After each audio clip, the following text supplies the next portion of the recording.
Būšnieku skrējiens, kurš tradicionāli notiek pa mežiem apkārt ezeram, ir jau sena tradīcija. Distances garums ir nedaudz vairāk par 8 kilometriem, bet attālums nebiedēja nevienu no dalībniekiem, kuru vidū bija gan debitanti, gan pieredzējuši skrējēji. Viens no organizatoriem bija Ventspils maratona kluba dibinātājs Andris Valerts, kuru šajā dienā gan manīja nevis skrienam, bet gan uz velosipēdu, jo viņš bija atbildīgs par trasi. Vēsture būšnieku skrējienam ir sena. Pēc aptuveniem aprēķiniem šis varētu būt jau 44. skrējiens. Es pats skrēju 80. gadā šāds skrējiens, kad man bija maz gadi. Mēs ar Aigaru toreiz noskrējām. Tad viņš bija jau. Tātad 34 gadi viņam noteikti jau ir. Un doši jāmeklē ir arhīvos. Varbūt 39, varbūt 42, precīzi nezinām. Skrējienu vērtēja vairākās vecuma un dzimumu grupās. Sieviešu konkurencē vecumā no 17 līdz 34 gadiem uzvarēja Madara Freiliha, kura nopietni trenēties sākus tikai februārī. Uz to viņu pamudinājis treneris Aigars Matisons. Tagad Madara saka, ka noteikti plāno piedalīties arī Piedzīvojuma parka pusmaratonā. Skrienu jau sen, savu prieku pēc. Un skolas laikā arī nodarbojos ar sportu. Kas bija tavs, varbūt, lielākās sacensības, lielākās distances, ko tu esi veikusi?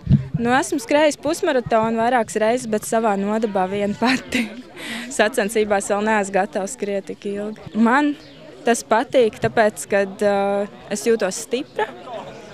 Tas ļauj nomierināt nervus citreiz, kad vajag.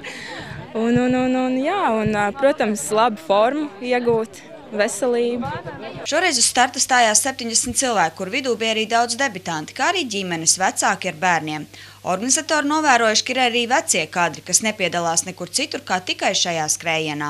Rezultāts ļoti labs, ļoti apmierina, jo pirmo reizi skrien šitādu gabalu pēc dienesta padomu armija pēdējo reizi skrējis tādu gabalu 1981. gadā.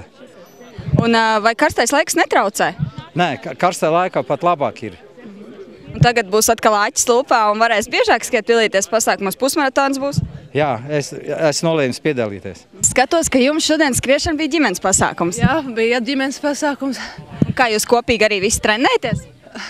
Trenējamies, jā, pie viena trenera, bet es kā pie pieaugušiem, pie bērnu grupā, skrienam, braucam un visko.